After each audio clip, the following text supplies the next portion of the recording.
오늘 새로운 달 10월에 주시는 하나님의 말씀 함께 나눕니다. 신약성경 야고보서 5장 말씀입니다. 야고보서 5장 13절에서 20절까지 말씀, 375면에 있는 야고보서 5장 13절로 마지막 20절까지입니다. 우리 13절 말씀부터 20절까지 한 절씩 교독하도록 하겠습니다. 너희 중에 고난당하는 자가 있느냐? 그는 기도할 것이요. 즐거워하는 자가 있느냐? 그는 찬송할지니라.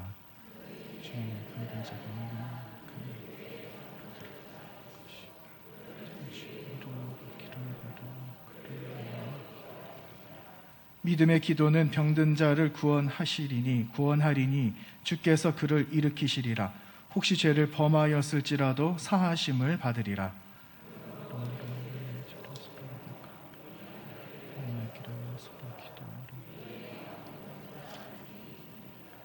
엘리야는 우리와 성정이 같은 사람이로되 그가 비가 오지 않기를 간절히 기도한즉 3년 6개월 동안 땅에 비가 오지 아니하고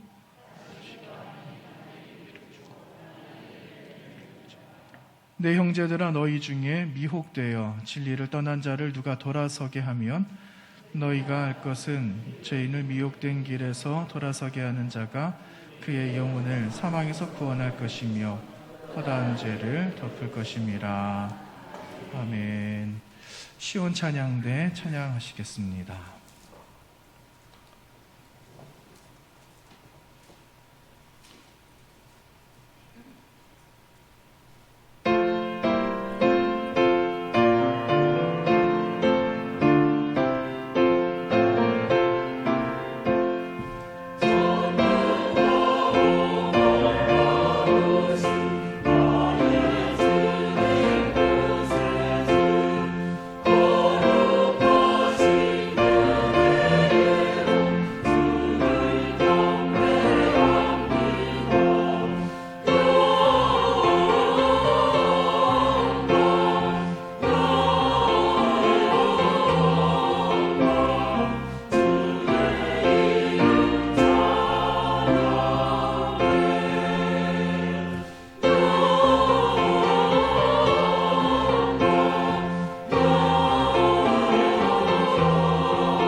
아멘.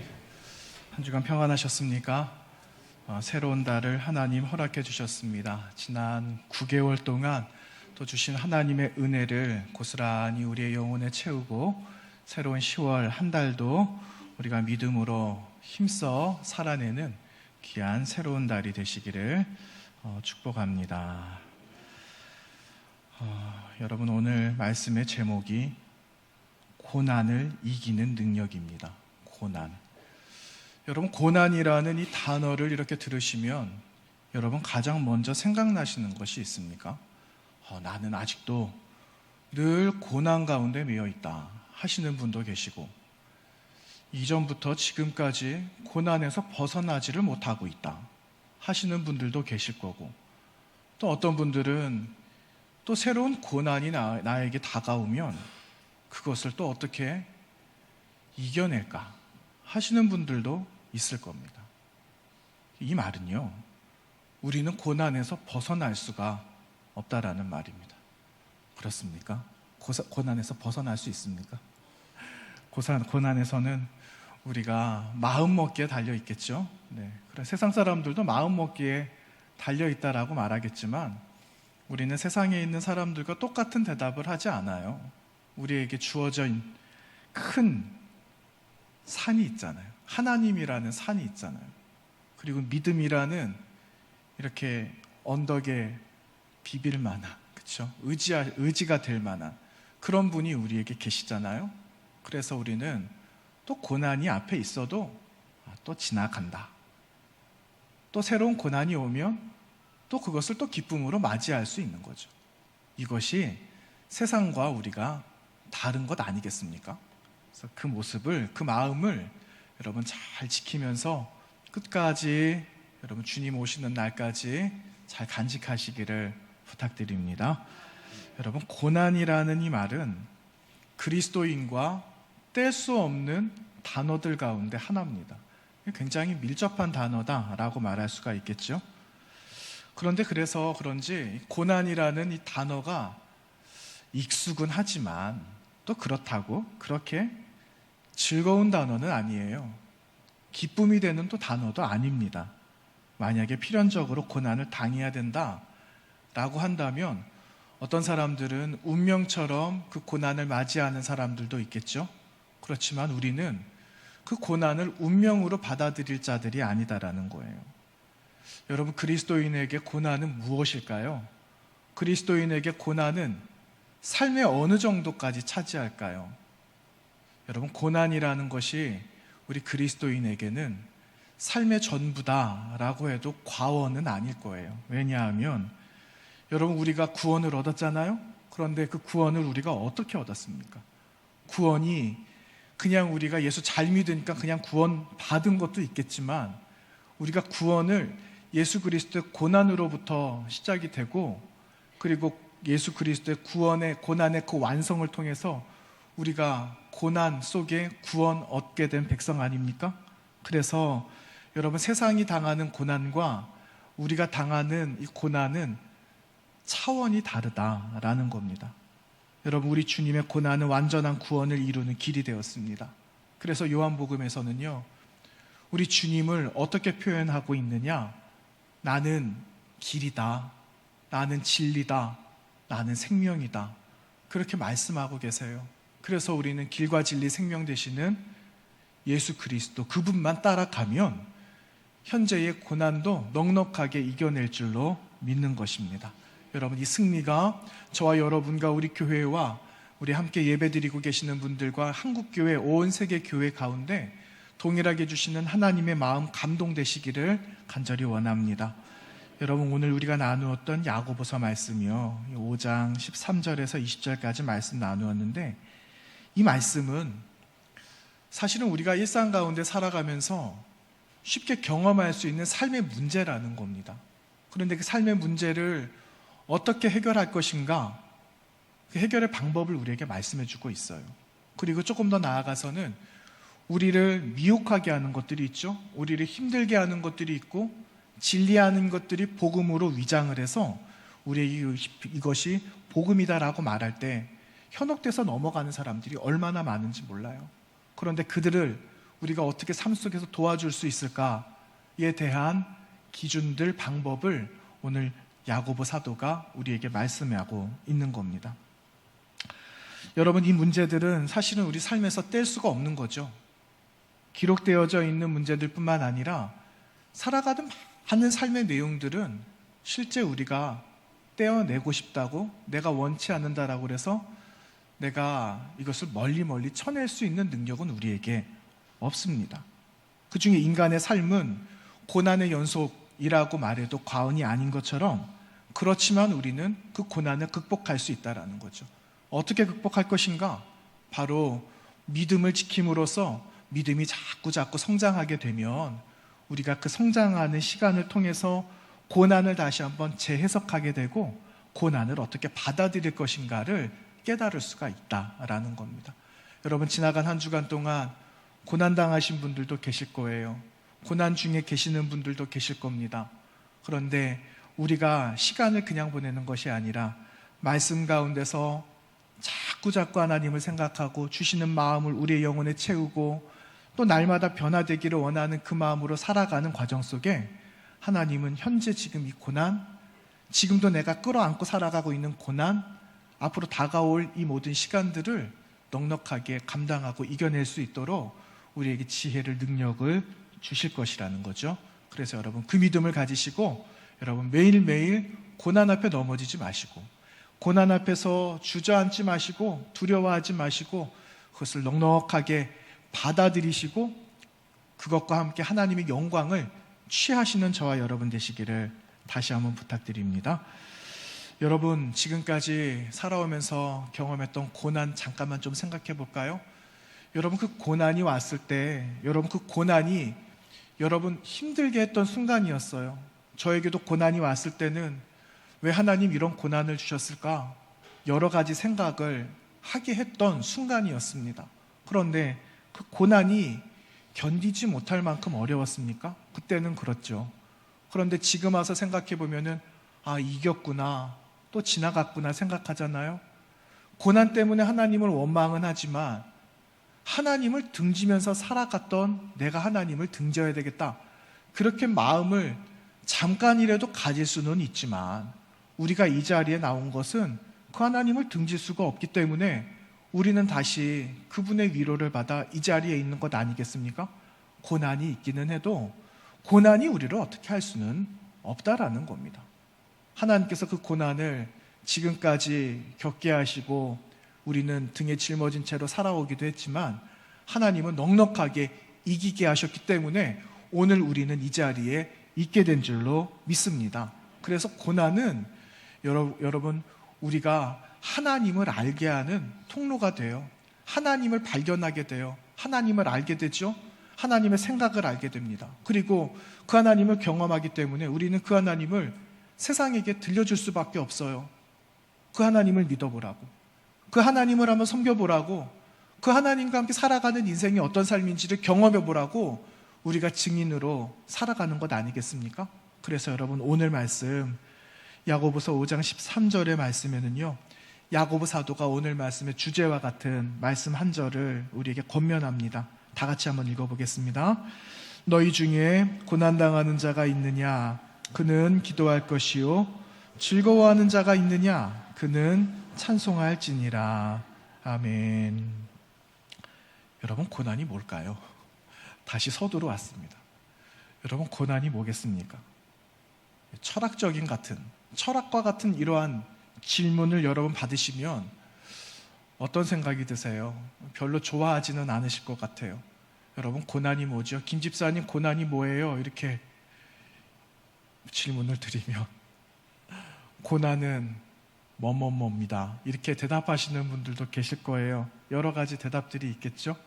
그런데 여러분, 우리가 이 질문을 받을 때 달갑지는 않아도 고난을 부정하는 것은 위험천만한 일이다라고 말하시는 분이 계세요. 그 어네스트 베커라는 작가가 있는데 그분이 그렇게 말씀하셨어요. 고난을 부정하는 것은 정말 위험한 일들 가운데 하나다라고 이야기를 하면서 고난에 대한 그 삶, 내가 지금 고난을 직면하고 있는 그 순간을 한번 진지하게 한번 생각해 봐라 이렇게 말을 해요. 그리고 세상 안에는 우리가 불안정한 요소들이 얼마나 많이 있어요. 흔드는 것들이 얼마나 많이 있습니까? 그런데 이것들의 요소들을 불안정하게 하는 주변에 있는 많은 것들을 그것도 인정할 수 있어야 된다. 그렇게 말을 합니다. 그런데 여러분, 우리는 이러한 수많은 말들을 듣고 또 고난은 우리를 성장하게 하는 거다라는 말씀을 듣기는 하지만 그래도 여전히 고난을 부정한다라는 거죠. 왜냐하면 우리의 마음에는 고난은 나하고는 관계가 없다라고 생각을 하기 때문에 그래요. 내가 있는 여기에는 고난이 밀려오지 않을 거다. 그래서 내가 있는 곳은 가장 안전한 곳이다 라고 생각하고 스스로 위로하고 싶기 때문에 우리는 그 고난을 자꾸만 부정한다라는 겁니다. 여러분, 세상 가운데 안전한 곳이 있을까요? 아주 오래됐는데 그 고리 원자력 발전소 있잖아요. 원전 때문에 얼마나 말이 많아요. 후쿠시마에서 그 원전 사고 터지고 나서 우리나라도 진짜 그때 경각심을 가지게 되고 이 원전을 탈핵해야 된다라는 말들을 많이 했었거든요. 지금도 그 이야기 하시는 분들이 많으세요. 그런데 이 원전 가동 중지해야 되고 대체 에너지를 개발해야 된다라고 이야기를 하는 그런 세미나 가운데 한 목사님께서 세미나 인도하시다가 온 지구상에 안전한 곳은 없지만 그래도 가장 안전한 곳이 있다면은 저기 어딜까요? 여러분, 어디가 되겠습니까? 그나마 괜찮은 나라가 있대요. 그 나라가 어디냐면요, 뉴질랜드라는 나라래요. 그렇죠? 그렇게 이야기를 했는데 거기는 범죄율도 제로라고 할 만큼 정말 안전한 나라래요. 사람답게 살 수 있고 천혜의 조건을 갖춘. 그런데 그게 다 무너져 내려버렸습니다. 뉴질랜드라고 그냥 그 성한 것이 유지가 되겠습니까? 여러분, 이 땅 가운데는 안전한 곳이 없어요. 이 땅 가운데 유일한 곳이 한 군데 있다면 어디가 될까요? 예수 그리스도의 품일 겁니다.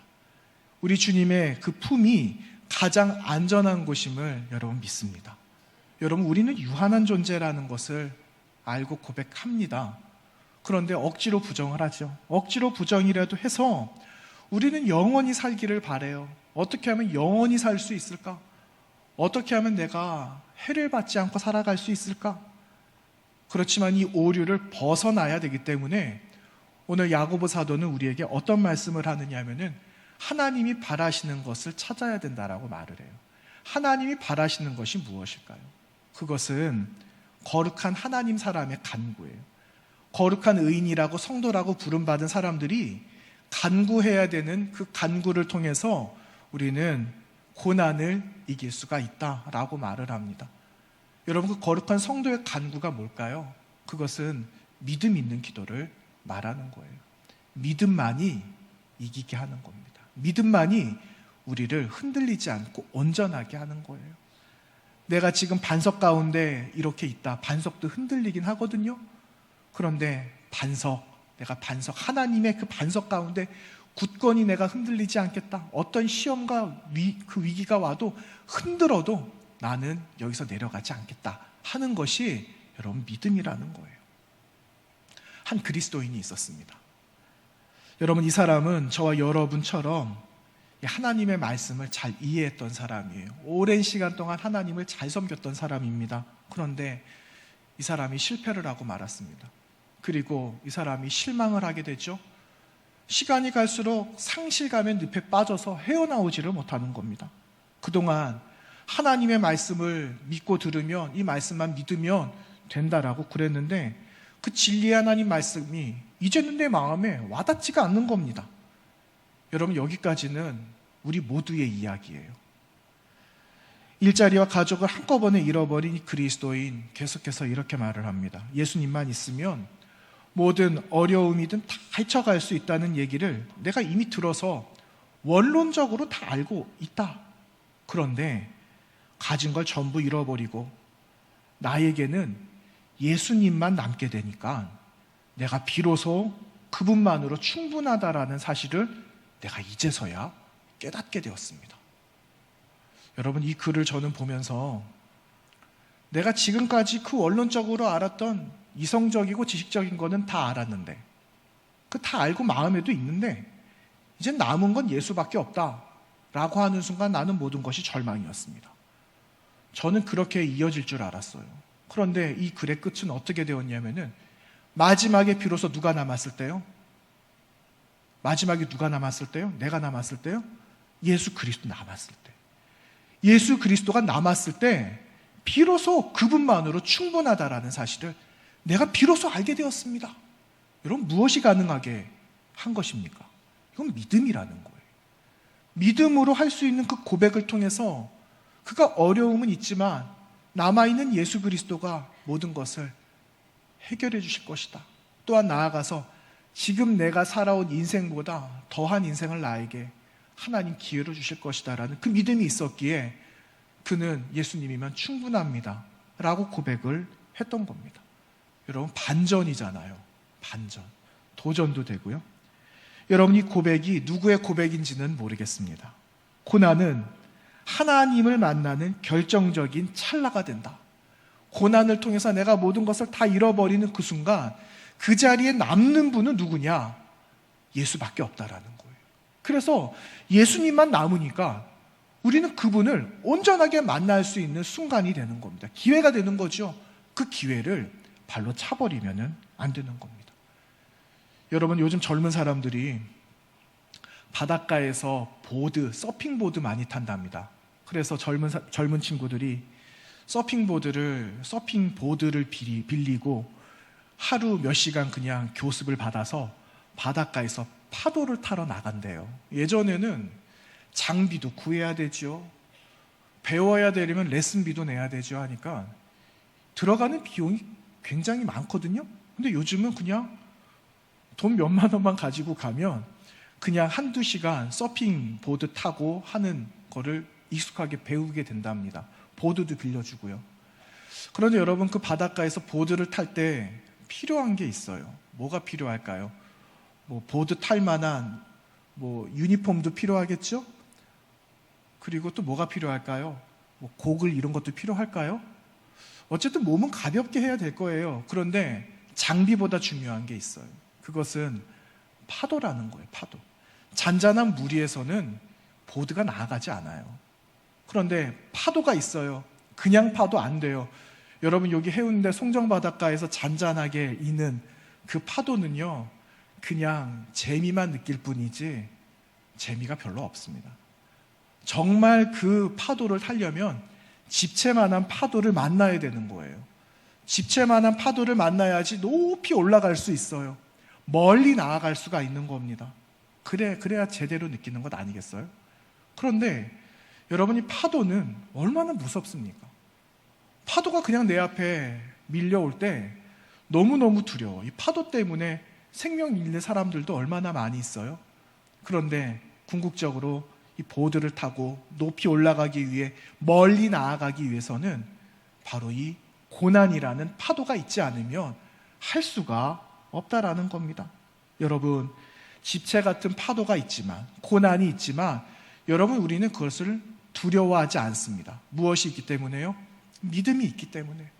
예수만 남아있기 때문에, 그분 때문에 우리는 집채만한 파도와 고난을 우리는 이겨낼 수가 있는 겁니다. 그래서 여러분, 우리에게 필요한 믿음의 고백, 주님 한 분이면 족합니다. 주님 한 분이면 내가 그냥 다 됩니다 하는 그런 믿음의 고백이 오늘 저와 여러분의 고백되어지기를 간절히 바랍니다. 1937년에 아이작 디네센이라는 사람이 있었습니다. 카렌 브릭센, 이렇게 발음하기도 하는데 아이작 디네센이라는 사람의 이름이 아마 좀 더 익숙할 것 같아요. 이분은 여류 작가거든요. 그런데 이 여류 작가가 자신의 자서전적인 장편 소설을 썼어요. 그리고 1937년에 썼던 이 소설을 가지고 1986년도에 영화를 만들었거든요. 우리나라에서도 개봉된 적이 있어요. 1986년도에 어떤 영화가 있었을까? 여러분, 아웃 오브 아프리카라는 영화가 있습니다. 저도 생각이 나요. 저 어렸을 때였는데 아웃 오브 아프리카 저희 집에 누님과 형님이 그거 보고 왔더라고요. 그래서 아웃 오브 아프리카 이야기를 하는 거 들었는데 그래서 생각이 나는 것 같아요. 그런데 여러분이 여류 작가 아이잭 디네센이라는 여류 작가가 자신이 쓴 이 소설 안에 자긍심이 무엇인가 그 이야기를 하거든요. 그런데 이 자긍심이 무엇이냐면은 하나님이 우리를 지으실 때 하나님께서 품으셨던 발상을 믿는 것이다. 이렇게 자긍심을 정의하고 있어요. 말이 좀 어렵죠? 여러분, 하나님이 우리를 지으셨을 때 품으셨던 생각이에요. 하나님께서 품으셨던 것이 될 거라고 믿는 거예요. 그것을 간직하고 그것이 이루어질 거다라고 확신하는 그것이 사람들은 최고다, 이렇게 이야기를 하는 거죠. 그러기 위해서 여러분, 하나님이 생각하신 그 발상을 믿는 거예요. 이것이 하나님의 계획, 하나님의 섭리라고 한다면 무슨 일이 있어도 하나님 계획하신 거기 때문에 반드시 이루어질 거다라고 하는 것, 이것을 믿음이라고 말할 수가 있겠죠. 그래서 여러분, 우리 하나님은 저와 여러분을 위해서 하나하나 계획하신 바가 있어요. 그 계획하신 바를 어떠한 삶의 현장에 있는지는 모르지만 어떠한 순간인지는 몰라도 하나님은 그 순간을 지나서 하나님 사람으로 더 크게 사용하시기 위해 이 시간들을 우리에게 주셨다. 우리는 믿음으로 이겨내야 된다, 믿음을 따라가야 된다라는 걸 우리는 잊지 않아야 하는 겁니다. 야고보 사도가 오늘 말씀에서 고난당하는 자는 기도하고 병든 자들은 장로들을 청해서 기름 발라서 기도해라, 이렇게 권면하고 있거든요. 여러분, 궁극적으로 이 말은 믿음의 기도가 바탕되어져야 된다는 것을 전제로 하는 거예요. 그런데 여러분, 우리는 고난을 당할 때 자주 그 앞에서 실패합니다. 왜냐하면 하나님의 백성들 한 사람 한 사람을 위해 계획하신 하나님의 계획을 우리가 끝까지 믿지 못하라는 거예요. 처음에는 믿음으로 시작을 했는데 흔들리고 넘어지기 때문에 자주 실패하는 거죠. 그리고 오늘 말씀에 보니까 어떤 사람들은 엘리야 선지자가 가지고 있는 그 믿음이 나에게는 없기 때문에 나는 이겨낼 수가 없다라고 말한다라는 것입니다. 여러분 생각도 동일하세요? 여러분 생각은 어떠십니까? 여러분, 오늘 본문은 그렇게 말하고 있지 않죠. 오늘 말씀 17절 말씀을 여러분 보시면은 엘리야 선지자가 어떤 사람이라고 기록하고 있느냐? 엘리야는 우리와 성정이 같은 사람이로되, 이렇게 기록하고 있습니다. 여러분, 이 말은 엘리야라는 선지자, 이 사람이나 저나 다르지 않다는 거예요. 엘리야 선지자나 여러분 한 분 한 분들하고 똑같다라는 말이에요. 우리 아이들, 밑에서 예배드리는 아이들, 자라나는 자녀들이나 엘리야 선지자나 똑같은 사람이다 라고 이야기를 하는 겁니다. 그런데 사람들은 그 사실을 받아들이지를 않는 거예요. 엘리야는 나와 전혀 차원이 다른 사람이다 라고 여기고 있다라는 거죠. 얼마나 답답할까요? 그렇죠? 여러분, 이와 같은 일이 바울 사도가 소아시아 지역에서 말씀 전할 때 똑같은 일이 있었어요. 바울 사도께서 루스드라 지역에 복음 전도하러 가셨거든요. 1차 전도 여행 때. 그런데 루스드라 지역에 들어갔는데 이 루스드라 지역에 있는 사람들이 바울과 함께했던 바나바 목사님, 이 두 분이 들어가게 됐는데 바울과 바나바에게 뭐라고 이야기를 했느냐면은 바울에게는 제우스라고 말을 합니다. 바나바 목사님께는 뭐라고 말씀을 하느냐? 헤르메스라는 신의 이름을 갖다 붙여요. 당신들은 내가 보니까, 우리가 보니까 정말 대단한 능력을 가진 사람들입니다. 우리가 익히 들어서 알고 있어요. 마치 당신들은 제우스 신과 같고 헤르메스 신과 같은 그런 당신들인 것 같습니다. 그렇게 신처럼 대우를 하거든요. 그러니 바울 사도가 어처구니가 없는 거죠. 가당치도 않은 말이다 라고 하면서 당신들이나 나나 똑같은 사람이다 라는 그 말을 사도행전에서 말씀하고 있어요. 오늘 말씀에 기록된 대로 보면 당신과 나는 성정이 같은 사람이다 라는 그 이야기를 바울 사도가 했다라는 거죠. 루스드라 사람이 바울을 자신들과 다른 부류로 여기고 엘리야를 비교할 수 없는 사람으로 여겼기 때문에 야고보 사도가 하고 있는 말, 엘리야 선지자가 가지고 있었던 믿음이 있었기 때문에 그는 믿음대로 했던 것뿐이다. 그러니 너희도 믿음으로 기도하면 된다. 그 말을 하고 있는 겁니다. 사랑하는 여러분, 믿음의 기도, 믿음의 간구로 여러분 지금 현재 있는 많은 일들을 하나님의 영광으로 바꾸시는 저와 여러분 되시기를 축복합니다. 여러분, 우리가 기억해야 될 바가 있어요. 우리가 많은 것을 기억해야 되지만 우리는 교회라는 거예요. 교회. 지금 여기서는 성도로 모여 있잖아요. 그런데 우리가 성도인 우리가 세상에 나가서는 뭐가 됩니까? 교회가 되는 거예요.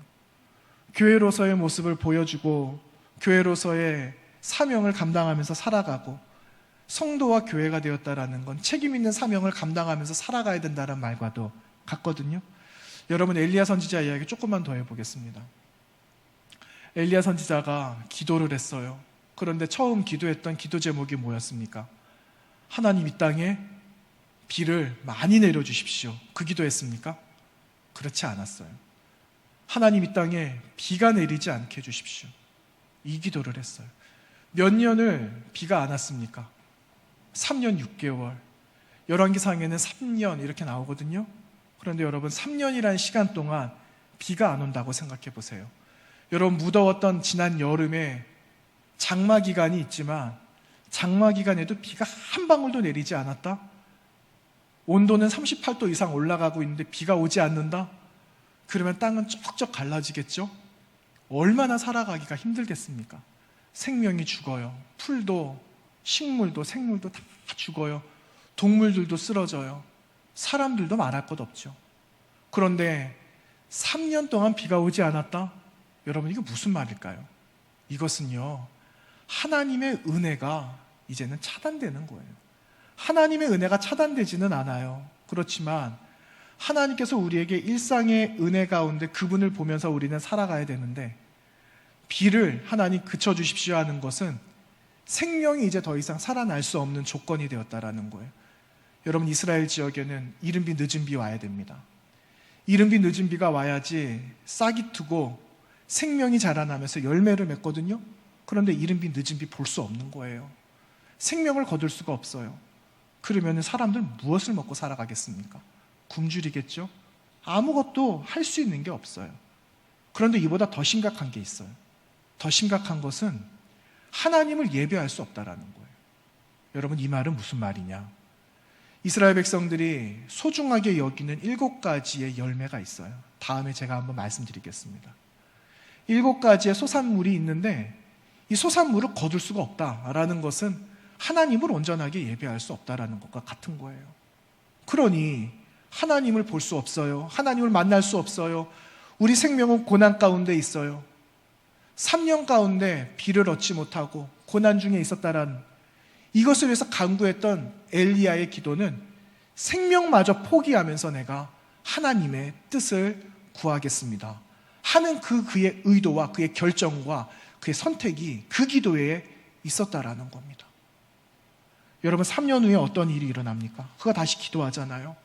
그가 다시 기도를 하니 어떻게 기록합니까? 17절 후반절 말씀에 기도한 즉 3년 6개월 동안 땅에 비가 오지 아니하고, 18절 말씀에 다시 기도하니 하늘이 비를 주고 땅이 열매를 맺었다. 이렇게 기록하고 있어요. 여러분, 결국은 비가 오지 않는다? 모든 것이 말랐다? 살아는 있지만, 영혼은 가지고 있지만 우리 영혼이 온전하지 않다라는 것을 말하는 거예요.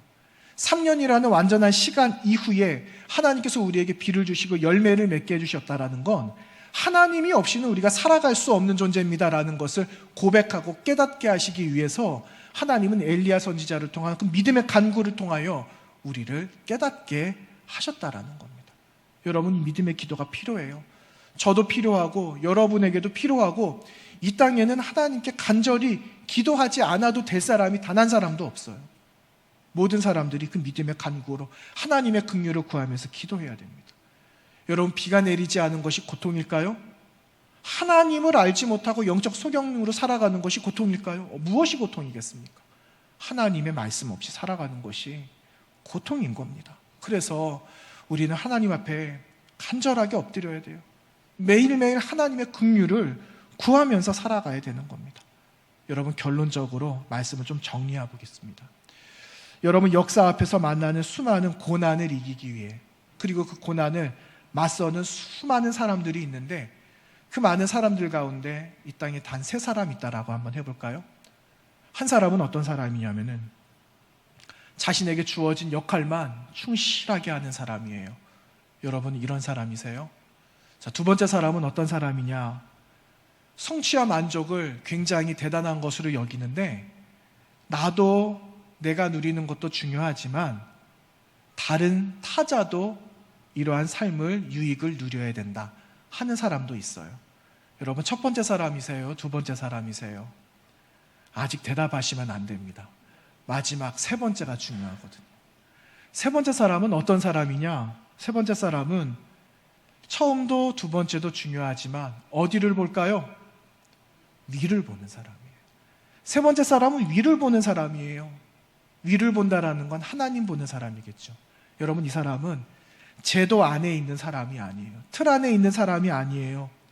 사람이 뭐라고 이야기하는가, 뭐라고 판단하는가를 귀를 기울이고 거기에 마음을 빼앗기면서 살아가는 사람이 아닙니다. 이 사람은 어디에 관심이 있느냐? 하나님께 관심이 있는 거예요. 하나님께서 나를 어떻게 보실까? 하나님께서 나를 어떻게 판단하실까? 하나님께서 나를 어떻게 긍휼히 여겨주실까? 이것을 중요하게 여기면서 살아가는 3번째 사람이 있다라는 겁니다. 여러분, 처음 사람이 되고 싶으세요? 두 번째 사람이 되고 싶으세요? 세상으로 본다면 처음도 좋고 두 번째도 좋죠. 성공했다라고 하니까. 그런데 3번째 사람은 처음도 두 번째도 다 가지고 있는 사람이에요. 자신이 해야 될 일들 최선을 다하면서 하나님께도 잘하려고 노력하는, 위를 보면서 시선을 빼앗기지 않는 사람이 바로 세 번째 사람이라는 겁니다. 그러기 위해서는 여러분, 우리가 어떻게 살아가야 되는가? 하나님께서 주시는 하나님의 뜻, 하나님의 계획, 이것을 날마다 발견해야 돼요. 기도하는 자리에서 말씀을 통해서 주시는 하나님의 믿음의 마음을 가지고 그분의 마음을 자꾸만 발견하면서 살아가야 성도되고 교회된 사명을 감당하는 겁니다. 여러분, 이 땅에 많은 교회들이 있잖아요. 얼마나 많은 교회들이 있어요. 부산 땅에만 해도 부산 땅에 기독교인 인구가 20만 정도 된대요. 20만. 저는 제 마음에 바라는 마음이 있거든요. 하나님, 부산에 300만, 350만 많은 인구 가운데 30만 하나님 우리에게 주시면 하나님 감당하겠습니다 하는, 저는 그러한 기도 제목이 저에게 있거든요. 그런데 부산에 기독교인 인구가 20만이래요. 저는 한술 더 뜬 거예요, 보니까. 그렇죠? 그런데 여러분, 하나님께서 안 주시겠습니까? 그런데 많은 교회가, 많은 사람이 부흥되는 거에 혈안이 돼서 부흥되는 것만이 가장 큰 능사다라고 말할지는 모르지만 그것보다 먼저 가지고 있어야 되는 것이 믿음이라는 거예요. 내가 무엇을 간구하든지 기도한 대로 될 거다. 기도한 대로 역사해 주실 거다. 기도한 대로 하나님 만나 주실 거다. 나는 기도하기만 하면 된다 라는 그 믿음을 갖기를 하나님은 원하시고, 그것이 교회의 사명이고 성도의 사명이라고 말씀해 주시는 거예요.